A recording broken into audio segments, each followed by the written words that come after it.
At Alcoa came to me in April of 1987 and said, we believe we need to change the CEO at Alcoa. We'd like for you to resign your position as president of International Paper and come here and be the CEO and the chairman of the board of Alcoa. I wanted to be someone who created the conditions for other people to be involved, to make a contribution.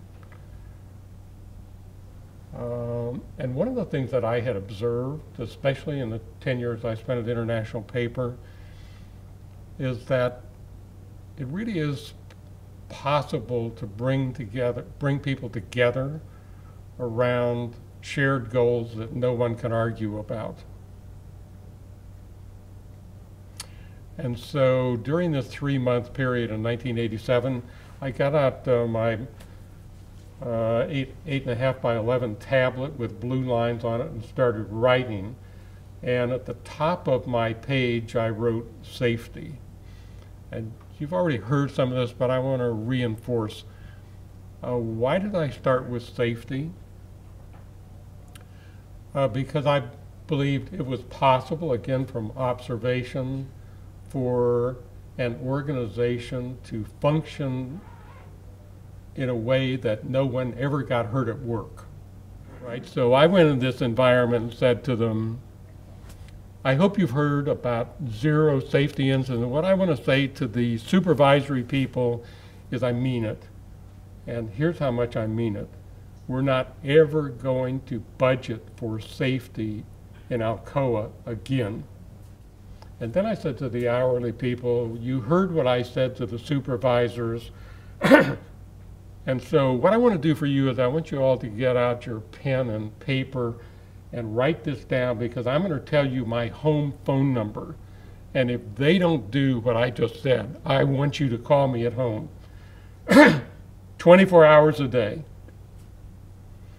So in about 3 weeks, I got a call about 11 o'clock at night from an hourly worker saying, you know, you were down here and you said all this fancy stuff about safety. Well, I'm calling you to tell you it's 11 o'clock at night in Tennessee, and we've got a conveyor system that is roller bearings that we move the aluminum down the line.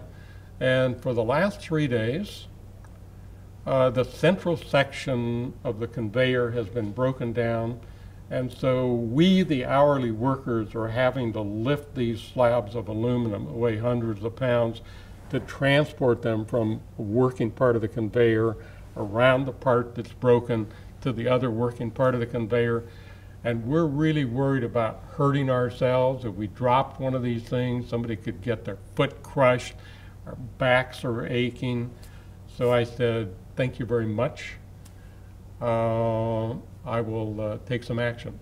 So I called and got the supervisor out of bed and said to him, you need to go to the plant, and after you've got the conveyor system fixed, call me to let me know it's fixed. So he went to the plant. It took him 4 or 5 hours to fix it. He called me about 3 or 4 o'clock in the morning to say it was fixed. And I tell you what, then the TomTom network in Alcoa really worked. I didn't have to go to every plant to explain to people this serious business. This is what we're going to do. And we're going to get to zero. It may take us a while, but we're going to learn from everything gone wrong. Now, over the years, I've kind of refined my notion about the characteristics that exist in an organization that has the potential for habitual excellence into a set of 3 questions that I think are essential, that people can say yes to these 3 questions every day without any reservations or hesitation. Because if people can't say yes to these 3 questions, you're probably not going to be habitually great. So here are the 3 questions. Again, it either comes from leadership or it doesn't exist. First question is this: are you treated with dignity and respect every day by everyone you encounter, without regard to age or gender or race or ethnicity or your level of education or your professional degrees or how much you get paid or your title. So here's the second question people need to be able to say yes to. I'm given the things I need: education, training, encouragement, tools, whatever it is I need so I can make a contribution to this organization that gives meaning to my life. Right? Making a contribution's okay. But if people can't say what I do here gives meaning to my life, really can't pass the second question. So the third question people need to be able to say yes to every day is this: I'm recognized for what I do.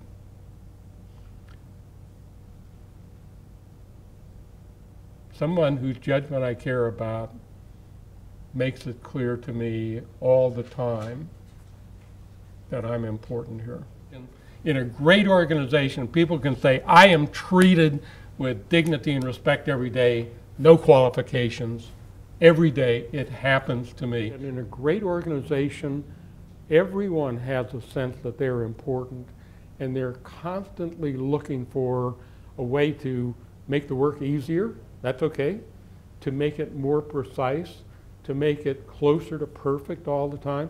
And they're all at it every day, making it better, and not waiting for, you know, the industrial engineers to come around with a new idea that will make things better. So I believe in great organization, if you are excellent every day at everything you do, your finance is always going to be fine.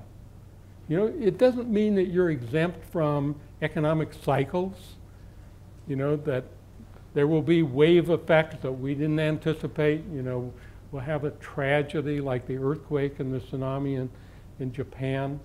You know, we'll still have world challenges, but I think for great organizations, they have endurance, and their finances will always be okay.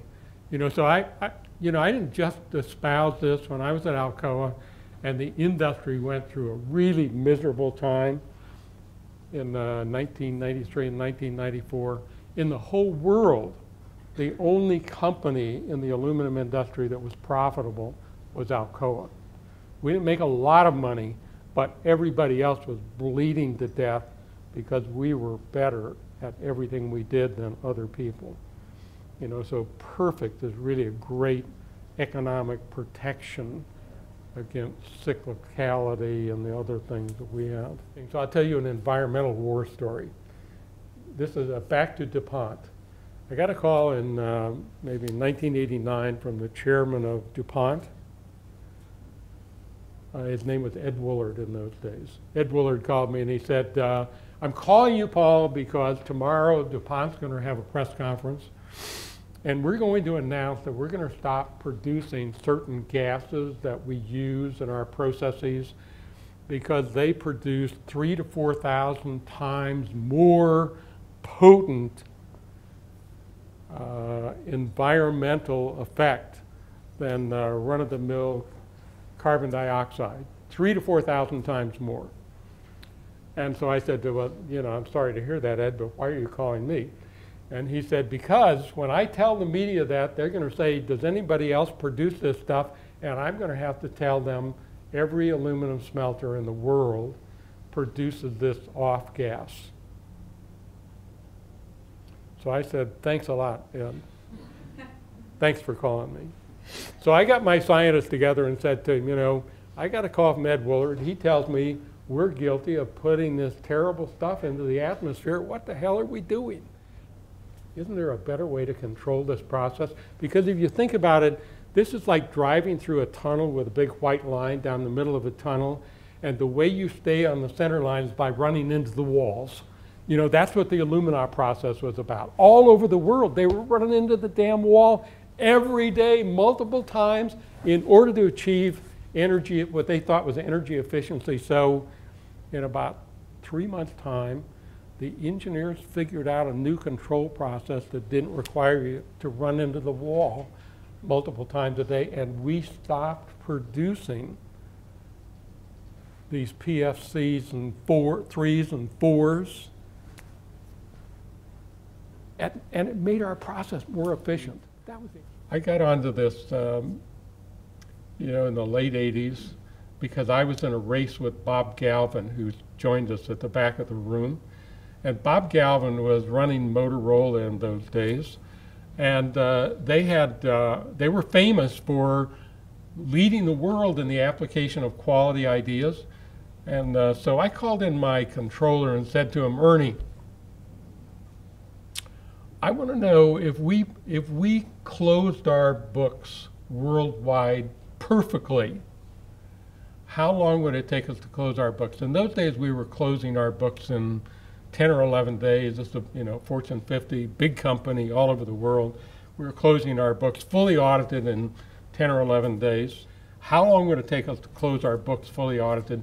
And in a few weeks, he came back and he said, the answer to your question is 2.5 or 3 days. And I said, great, that should be our goal. And he said, that's not what I meant. I'm just answering your question. We can't really do that. And I said to him, hey, Ernie, we're focused on 0 injuries. Why shouldn't we focus on a financial process that's perfect? Why shouldn't we accomplish that? So I got a lot of grumbling. So I said to him, look, you're free to get the information technology people to redesign the systems so that they're friendly to the people who have to use them instead of requiring people to be a geek to figure out how to do this. So you have the freedom to change. You have the freedom to redefine what we have to drag around the world to do a consolidated closing for this mammoth company. And if you need some more people to get this job done, go whatever you need. You have complete freedom to get this done. And in 12 months, Alcoa learned how to close its books, fully audited in 3 days. Now I said we were in a competition with Bob Galvin because in those days they were closing their books in 5 or 6 days, and that was not at the theoretical limit, you know. So I wanted us to live at the theoretical limit, which we did. And think about the consequences of that. So we went from closing the books in 11 days to 3 days, and we freed up the intellectual firepower of 1,100 people in the finance organization for 8 days a month. Now, we didn't fire them. I wanted them to use their brain power to create value. The point was not to fire people. The point was to get the perfect so people could have pride in what they do. So when I went to the Treasury, after I'd been there a few days, I said to the financial people, how long does it take the Treasury of the United States to close its books? And they said, 6 months. Really? So I said, why do you bother? You know, it's really historical stuff. Why would you care what the hell the numbers are if you don't have them for 6 months? We should close our books in 3 days. So now I had some new novel excuses. Well, we can't do that. Why can't we? Well, because the law and the regulations won't let us. You don't understand the government, O'Neill. You know, so I said, okay, good. All the things I had said to Ernie Edwards about you can go reinvent everything, said, if you tell me which laws and regulations don't let you get the perfect, you tell me what they are and I'll get them changed. There weren't any. The truth is there weren't any. It was just this conceit that, well, in the government we can't do that. So it took 11 months to get the Treasury to close its books in 3 days instead of 6 months. And you never saw people who were prouder. They were so proud that they were able to do this job and demonstrate that they were every bit as smart as the people who worked at Alcoa in 43 countries. So one of the things that I say to people who aspire to be leaders, there are ideas worth getting fired for.